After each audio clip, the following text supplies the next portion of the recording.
আপনাদের field supervisor যারা আছে বা ওয়ার্ক অ্যাসিস্ট্যান্ট আছে তারা কাজে লাগান। আমরা যে কাজ করবো না তারা যে ঠিক মতো এটা তদারকি না করে, আপনাদের প্রত্যেকটা কম্পোনেন্টকে যদি প্রশাসন ব্যবস্থিত করতে হয় তাহলে দুর্ভাগ্যজনক, খুবই কষ্টকর। তারপরে আরো একটি বিষয় আছে, হিউম্যান সেন্টিমেন্ট বড় জিনিস। আমরা অনেক সময় মিডিয়া কর্মীদেরকে নিয়ে ডিল করি, তাদের সাথে কাজ করতে হয়।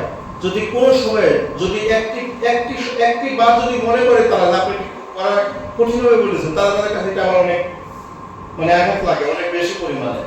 তারা এটি বোঝার চেষ্টা করে না সাইকোলজিক্যালি যে আসলে তো দৈনিক কথা হয়, 30 দিন কথা হয়, 35 দিন কথা হয়, 36তম দিনে তো এটা বললো, তাহলে একটু ভেবে দেখি বিষয়টাকে, একটু মানবিক হই। কিন্তু এগুলো অনেকটা হয়ে উঠছে না। তো কাজ করতে গেলে অনেক বাধা, তারপর একটু বাড়ান। আমি শুধু একটু বলতে পারি যে আমার যদি 70 বছর বেঁচে থাকি, এটা বেশি এবং দেড় বছর আমার আসলে আছে পড়াশোনার পিছনে, এবং যে যাচ্ছে যে সেটা কঠিনভাবে যাচ্ছে। এতটা সময় সম্ভবত পড়াশোনার পিছনে আমি জানি না একমাত্র নির্বাচিত মেয়র বাদে কেউ দেয় কিনা কোথাও, অন্য কোনো পৌরসভা আমার জানা নাই।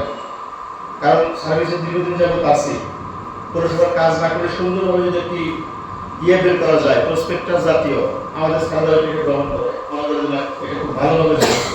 কিন্তু প্রসপেক্টাস তো ওই পৌরসভার প্রসপেক্টের প্রতি আমি ঘাটাঘাটি করে দেখি যে এই কাজটা আসলে ঠিকাদারিকে এলজিবি এবং এলজিবি ঠিকাদারকে চালাচ্ছে। আমি অনুরোধ করছি জনগণের স্বার্থে, পৌরসভার স্বার্থে, কিন্তু পৌরসভার কয়টা লোক এটা জানবে বলে? সাধারণ লোক।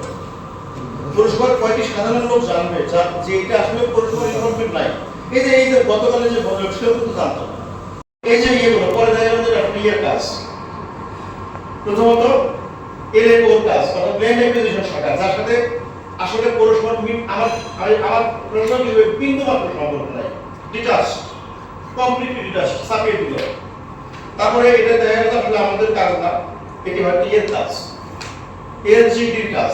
এখানকার একটা আপনি ওই সময় আপনি তো ছিলেন, কি বিষয় দেখেন, একবার করতেছেন পৌরসভা, এটা শেষ করবো। গৌরচন্দ্র একটু বড়ই হয়, আপনি জানেন তো, গৌরচন্দ্র ডাইরেক্ট বলে গৌরচন্দ্রকে করতে হবে, মোটিভেশন করতে হবে, মানুষকে বোঝাতে হবে।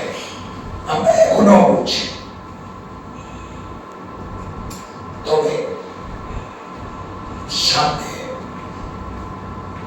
যে বর্ষা, তাদের যে মাটি দিয়ে ভরাট করা, তারপরে যে ওয়েস্টেজ গুলো আছে সেটাকে ঠিকাদারের করে ক্লিন করে দেবে।